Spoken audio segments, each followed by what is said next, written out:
தங்கமயில் வழங்கும் சுபமுகூர்த்த சிறப்பு சலுகைகள். ஒவ்வொரு 10 கிராம் தங்கத்திற்கும் 1/2 கிராம் தங்க நாணயம் இலவசம். இச்சலுகை பிப்ரவரி 28ஆம் தேதி வரை மட்டுமே. Varun, I love you. Same to you. We are love you.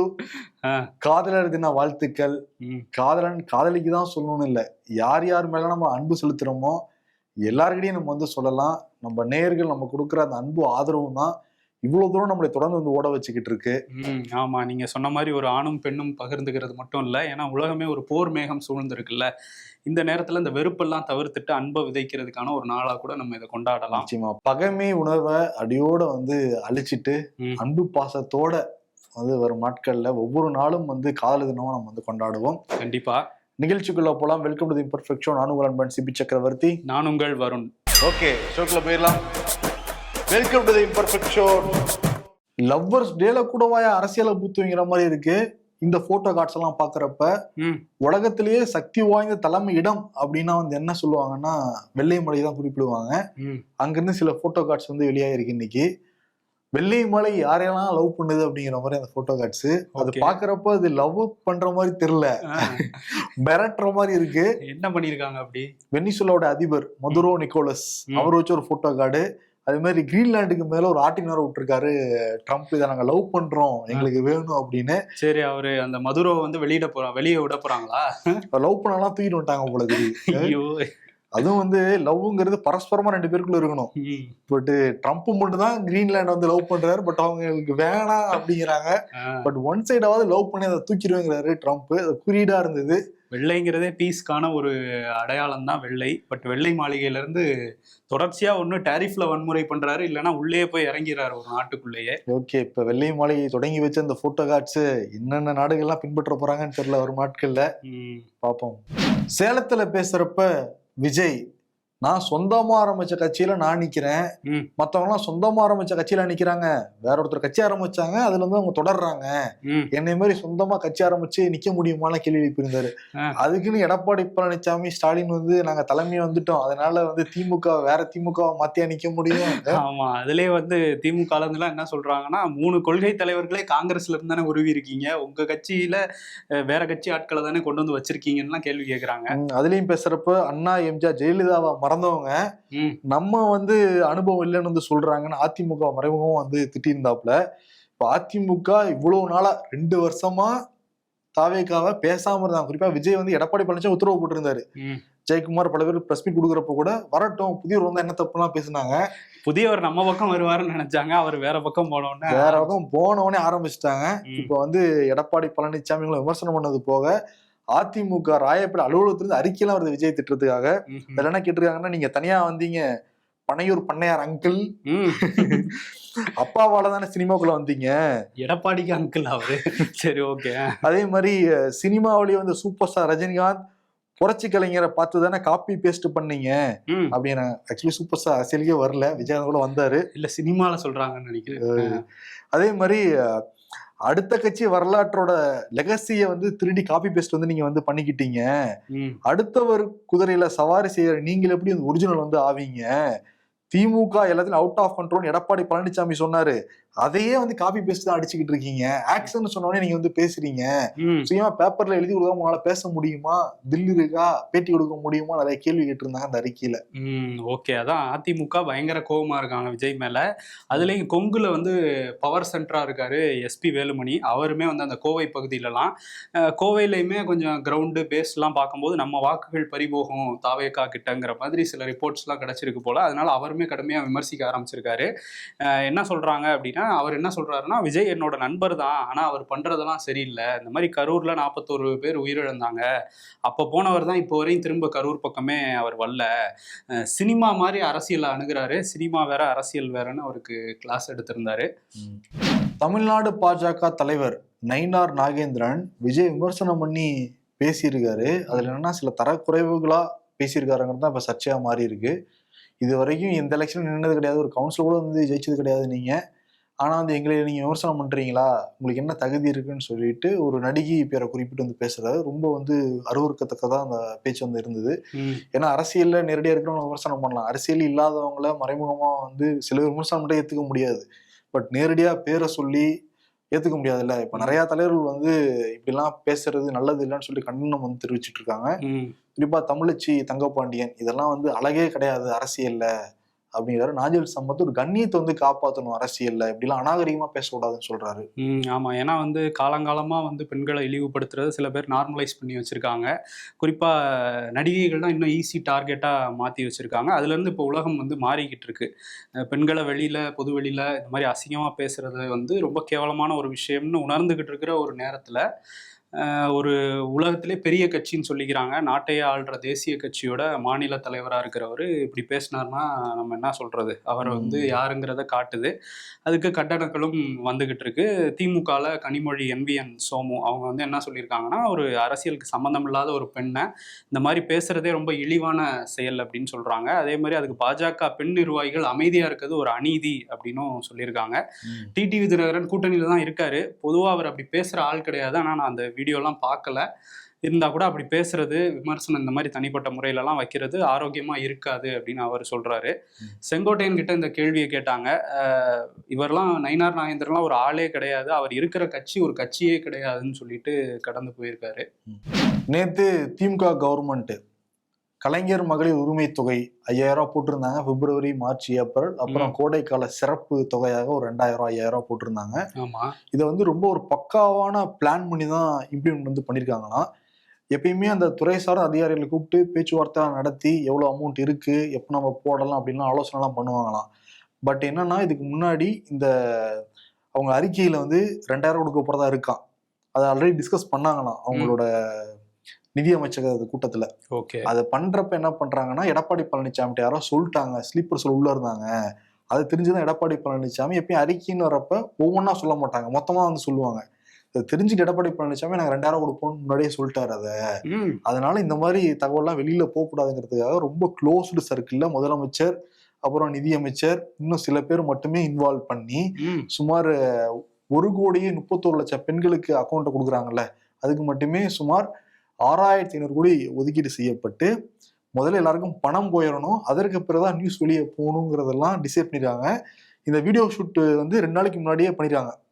திமுக சார்பா இயங்கிட்டு இருக்கிற இந்த பெண் நிறுவனம் கொடுத்த ஸ்ட்ராட்டஜி தாங்கிறாங்க. அதை 2 நாளைக்கு முன்னாடியே வீடியோ ஷூட் எல்லாம் பண்ணி முடிச்சிட்டாங்க முதலமைச்சர் மு க ஸ்டாலினை. பட் அது கரெக்டா எல்லா அக்கௌண்ட்லயும் போயிடுச்சான்னு வந்து செக் பண்ணதுக்கு பிறகு அவருடைய வீடியோ, அவருடைய ஸ்டேட்மெண்ட் எல்லாமே வர மாதிரி பிளான் பண்ணியிருந்தாங்க.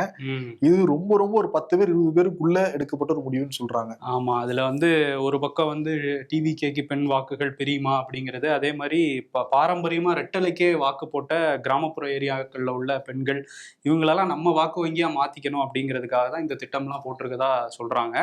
ஆனா இப்ப ஆண்கள் கேக்குறாங்க, நாங்களும் கோடையில என்ன குழுமநாளியா இருக்க போறோம், இங்கதான் இருக்க போறோம், கொஞ்சம் எங்களுக்கும் பார்த்து போடுங்கன்னு. ஆனா பாருங்க, அந்த ஆண்களுக்கு யாருப்பா பாவம் பார்த்தா? ஆண்களை கூட விடுங்க, நீ எனக்கு பாவம் பாரு, நான் உனக்கு பாவம் பாக்குறேன். இல்ல, ஆண்களை கூட விடுங்க. அந்த தகுதி வாய்ந்த 1,31,00,000 பெண்களுக்கு மட்டும்தான் கொடுத்திருக்காங்க. மத்த பெண்கள்லாம் என்ன கொடைக்கானல்ல இருக்க போறாங்க கோடையில? அப்ப அவங்க தகுதி இல்லையா? கோடை சிறப்பு தொகுப்பு எல்லாருக்கும் கொடுக்க வேண்டியதானே. பட் எங்களுக்கு 1,31,00,000 தான் டார்கெட்னு வச்சு பண்ணிருக்காங்க. இப்ப சோசியல் மீடியால என்னன்னா பல பேர் வீடியோக்களை ஷேர் பண்றாங்க. சில பேர் வந்து உண்மையாலுமே ரொம்ப வறுமையில இருக்காங்க, வீடெல்லாம் ஓட்டு வீடா இருக்கு, கூரை வீடா வந்திருக்கு, பாரு எங்களுக்கெல்லாம் வந்து கொடுக்கவே இல்லை, ஆனா என் பக்கத்து வீட்டுக்காரங்க வந்திருக்குன்னு சொல்லிட்டு இதுல வேற ஒரு ஆமா வருத்தங்கள் நிலவுது. இதுல வந்து செவிலியர்கள் போராட்டம், அங்கன்வாடி ஊழியர்கள் போராட்டம், நிறைய போராட்டம் நடக்குது. அவங்க எல்லாம் ஊதிய உயர்வு தான் கேட்கறாங்க பாக்குற வேலைக்கு. பட் எங்களுக்கு ஒதுக்க நிதி இல்லை, ஆனா 6500 கோடி ரூபாய் இந்த திட்டத்துக்கு ஒதுக்கி இருக்கீங்களே, இது நியாயமான அவங்களும் கேள்வி கேட்கறாங்க. இன்னொன்னு என்னன்னா, இந்த 2000 அறிவிச்சாங்கல்ல எலெக்ஷன்ல, நாங்க மேனிஃபெஸ்டோல அறிவிக்க போறோம் ஸ்டாலின் அறிவிச்சிருக்காரு. அதுக்கு 12,000 கோடி தேவையா? அதுக்கு 12,000 கோடி பட்ஜெட்ல எப்படி ஒதுக்குறதுலாம் பேசி ஓகே இருக்குங்கிற மாதிரி முடிவு பண்ணிடுறாங்களாம். என்ன இருக்கு, உலக வங்கியில கடன் வாங்க போறாங்க. ஆமா, சரி. இன்னொரு பக்கம் வந்து பரிசு தொகைகளையும் பதக்கங்களையும் நேற்று வந்து துணை முதலமைச்சர் உதயநிதி ஸ்டாலின் சினிமா நடிகர்கள், கலைஞர்கள், சின்னத்திரை கலைஞர்களுக்கு கொடுத்துருக்காரு. ஏற்கனவே அறிவிச்சிருந்தாங்க அந்த பரிசெல்லாம். இன்னைக்கு வந்து நேற்று வந்து அந்த விழா நடந்தது. அதில் பேசும்போது இந்தியன் சினிமாவுக்கே தமிழ் சினிமா தான் ட்ரெண்ட் செட்டர், அதில் நானும் இருக்கேன்னு அவர் சொல்லலை. ஏன்னா அவரும் ட்ரெண்ட் செட் பண்ணிட்டு தானே போயிருக்காரு. அதனால வந்து அதெல்லாம் வந்து பாராட்டி பேசிட்டு இருந்தாரு. அப்புறம் விருதுகள் எல்லாமும் கொடுத்திருந்தாரு. ஆமா, நிறைய பேர் மகிழ்ச்சியோட வாங்கிட்டு போனாங்க. அதுல என்னன்னா கலைஞருடைய படம் இருக்கு, ஸ்டாலினுடைய படம் இருக்கு, சக கலைஞரா இருக்கிற உதயநிதி படம் அதுல இருந்துச்சு. இல்லாம இருக்குமா? கொடுக்கிறவரே அவர் தாங்கும் போது வர்ற பிப்ரவரி 17ஆம் தேதி இடைக்கால பட்ஜெட்டை தாக்கல் பண்ண போறாங்க. அதே மாதிரி பிப்ரவரி 23ஆம் தேதி மாலை 6 மணிக்கு அமைச்சரவை கூட்டம் நடக்க போகுதுங்கிறத வந்து சொல்லியிருக்காங்க. இந்த இடைக்கால பட்ஜெட்ல நிறைய அறிவிப்புகள்லாம் வருங்கிறாங்க. இடைக்கால பட்ஜெட் அறிவிச்ச உடனே திமுக மேனிஃபெஸ்டோ கூட வெளியாகலாம்னு கூட பேச்சு இருக்கு. ஓகே. அதே மாதிரி இந்த பிஸியான ஷெட்யூல்லையும் போய் திரும்ப ஹெச் ராஜாவை பார்த்து நலம் விசாரிச்சிருக்காரு முதல்வர். டிஆர் பாலுவோட போயிருந்தாரு. சீக்கிரம் நலம் பெற்று வரட்டும்லாம் வாழ்த்து சொன்னாராம். ஓகே, போய் பார்த்தானே ஆகணும். ஏன்னா வந்து பிஜேபியோட கூட்டணி வச்சப்பதான், திமுக பிஜேபியோட கூட்டணி வச்சப்பதான் ஹெச் ராஜா எம்எல்ஏ ஆகிறாப்புல. திமுக பங்கு இருக்குல்ல இதுல. அப்புறம் நல்லா விசாரிச்சுதான் ஆகணும். எங்க கட்சி ஓட்டும் உண்டுதான் நீங்க வந்து எம்எல்ஏ இருக்கீங்க, இப்படி நல்லா இருக்கீங்களா பங்கு கேட்க வேண்டியதான். கேட்டிருப்பாரு போல. தமிழ்நாடு மாதிரியே புதுச்சேரியிலையும் தேர்தல் வரப்போகுது. ஸோ டெல்லியிலேருந்து படகட்டி அங்கேயும் வந்துட்டு இருக்காங்க. புதுச்சேரி அந்த பிரதேசத்துக்கு உட்பட்ட காரைக்கால் பகுதியில் ஒரு பொதுக்கூட்டம் வந்து போட்டிருந்தாங்க. அங்கே வந்து பேசியிருக்காரு அமித்ஷா. அவர் வந்து பேசும்போது ஏதோ ஹிந்தியில் சொல்கிறாரு, நாராயணசாமி அப்படின்னு சொல்லி. அந்த பேர் மட்டும் நமக்கு புரியுது. அதுக்கு தமிழில் டிரான்ஸ்லேட் பண்ணுறவர் அங்கேயும் ஒருத்தர் இருந்திருக்கிறாரு. அவர் என்ன பண்ணியிருக்காருன்னா, முதலமைச்சராக இருக்கக்கூடிய நாராயணசாமி சிறப்பான ஆட்சியை தந்து கொண்டு இருக்கிறார் அப்படின்ட்டாரு.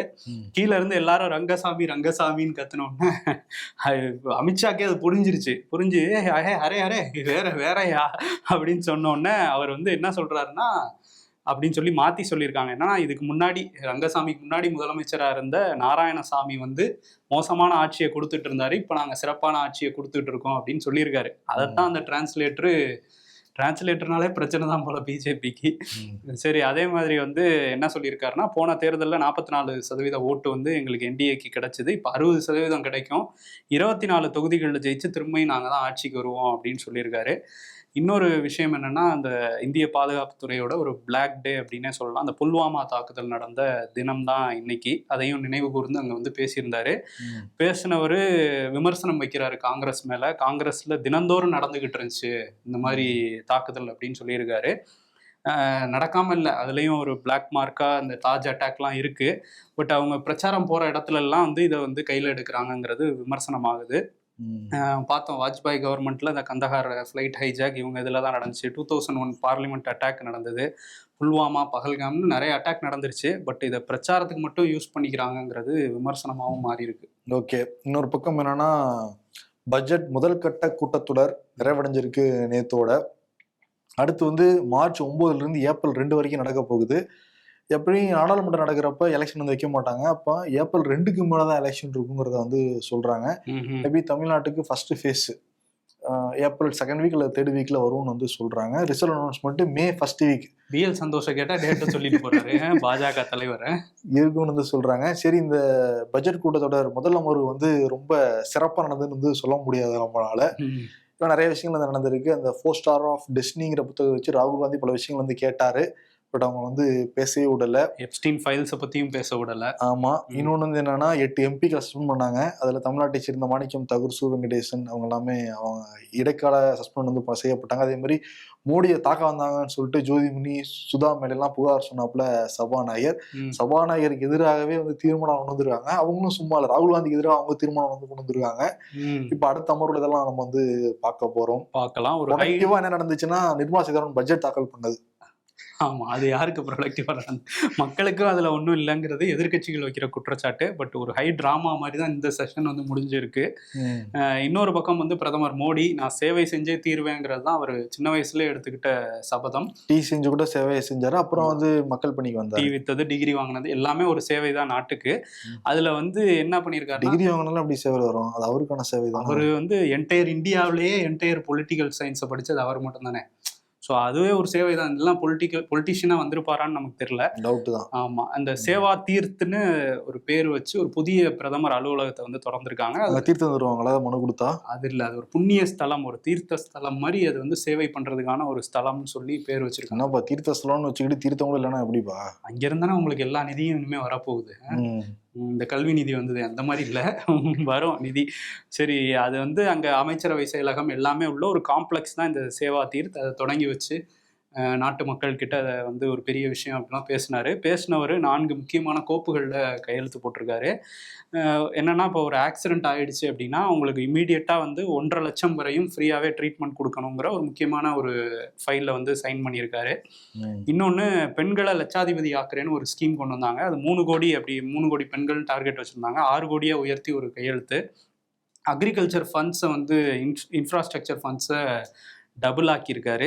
அதுக்கு ஒரு கையெழுத்து போட்டிருக்காரு. இன்னொன்று ஸ்டார்ட் அப் இந்தியாவோட நிதி அதிகரிச்சிருக்காரு. இந்த 4 முக்கிய திட்டங்களில் கையெழுத்து போட்டிருக்காரு. ஸோ அங்கேருந்து தான் இனிமேல் பிரதமர் அலுவலகத்தோட அட்ரஸே மாறி இருக்கு. இந்தியன் ஹிஸ்ட்ரியில் இப்போ மாறி இருக்கு. கேரளாவில் எடுக்கப்பட்ட வீடியோ வைரலாக இருக்கு. கேரளாவில் கோழிக்கோட்டில் பிரபாவதி அம்மாள்னு ஒரு வயசான ஒரு லேடி, அவங்க வந்து அந்த நடைபாதையில் வந்துக்கிட்டு இருக்காங்க. இப்போ டிராஃபிக் ஜாம்ல என்ன பண்ணுவாங்கன்னா சில பேர் நடைபாதையை வண்டி வந்து விட்டுருவாங்க. ஆமாம், அவங்க நடைபாதையை வரவங்க கொஞ்சம் தள்ளி தள்ளி வந்து போகிற மாதிரி இருக்கும். அந்த இடத்துல நிறையா போயிட்டு இருக்காங்க. அப்போ வந்து இந்த பத்மாவதி அம்மாள் வந்து வர்றாங்க. அவங்களையும் பொருட்படுத்தாமல் ஒருத்தர் வந்து கேப்ல தான் இடம் கிடைக்குமான்னு பார்த்துக்கிட்டு இருந்தாங்க. அவங்க விடவே இல்லை கடைசி வரைக்கும். காலை வச்சு மறைச்சு, அவங்களுக்கு வயசானவங்க காலை வச்சு மறைக்கிறாங்க, பின்னாடி போங்கிறாங்க. கடைசியில் ஒரு பின்வாங்கி ரோட்ல தான் வந்து போனாரு. அந்த வீடியோ யாரோ எடுத்து சோசியல் மீடியால போட வைரல் ஆயிருச்சு. இப்போ அந்த கேரளா மோட்டார் வாகன அந்த அதிகாரிகள்லாம் போய் பிரபாவதி அம்மாவை பார்த்து மரியாதை செஞ்சு பாராட்டெல்லாம் தெரிவிச்சிருக்காங்க. அந்த ஒருத்தர் பெடஸ்ட்ரியன் இதுல போனார்ல, அவருக்கு வந்து அபராதம் போட்டு தற்காலிகமா லைசன்ஸ் கேன்சல் பண்ணிட்டாங்க. ஓகே. ஆனா வீடியோ வந்தது அவரோடது. அந்த மாதிரி இங்க சென்னையில, தமிழ்நாட்டுல, மற்ற மாநிலங்கள்லயும் நிறைய பேர் போயிட்டு இருக்காங்க. இந்த ஒரு அவேர்னஸ் வீடியோவா நம்ம எடுத்துக்கலாம். நிச்சயமா இந்த மாதிரி இப்போ யாராவது இந்த மாதிரி இதை பண்ணுங்க, அதை வைரல் ஆக்கி விட்டு இனிமேட்டு அதுல போறவங்களா தடுத்து நிப்பாட்டலாம். வெளிநாடுகள் எல்லாமே நடந்து போறவங்க முதல்ல முன்னுரிமை வந்து கொடுப்பாங்க. பட் இந்தியா நடந்து போறியா அந்த செய்வோம் எத்துட்டுனா அப்படிங்கிற மாதிரி டீல் பண்ணுவாங்க. ஆமா, சரி, ஓகே. அதே மாதிரி இந்தியாவுக்கு இன்னொரு பிரச்சனையா அந்த வங்கதேச தேர்தல் முடிவுகள் வந்திருக்கு. என்ன அப்படின்னா, அந்த பங்களாதேஷ் நேஷனலிஸ்ட் பார்ட்டி ஒரு அமோக வெற்றி பெற்றிருக்காங்க. 297 தொகுதிகளில் 209 தொகுதிகளில் ஜெயிச்சு அந்த கட்சியோட தலைவர் தாரிக் ரஹ்மான் பிரதமராக போறாரு. இவர் யாரு அப்படின்னா கலிதா ஜியா, அங்க ரொம்ப நாள் பிரதமராக இருந்தவங்களோட மகன் தான். இவர் வந்து 2008 ஒரு ஊழல் வழக்குல ஷேக் ஹசீனாவால் அரசால கைது செய்யப்பட்டு ஜெயிலில் இருந்தாரு. ஜெயிலில் இருந்து வெளியே வந்தவர் லண்டனுக்கு போய் தஞ்சம் அடைஞ்சாரு. இப்போதான் ஒரு 50 நாளைக்கு முன்னாடி தான் வங்கதேசத்துக்கே ரிட்டர்ன் வந்தாரு.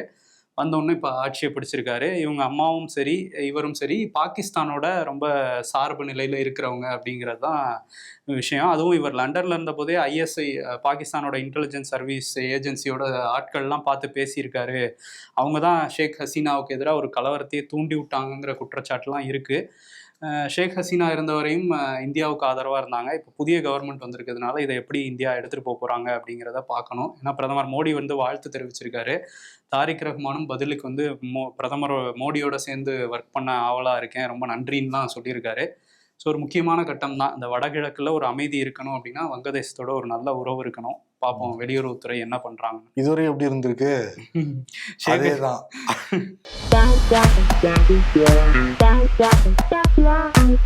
அம்மா வெயில் நேரத்துல கூலிங் ஏதாவது வாங்கி குடிடா அப்படின்னா அந்த டீயை எடுத்து ஃப்ரிட்ஜில் வைமா. அந்த அளவுக்கு டீ வெறியர்கள் இருக்காங்க. ஒரு தடவை ஒருத்தருக்கு உண்மையா இருந்து ஏமாந்து பாருங்க, அதுக்கப்புறம் யார் மேலேயும் நம்பிக்கை இருக்காது, எது மேலேயும் ஆசை இருக்காது.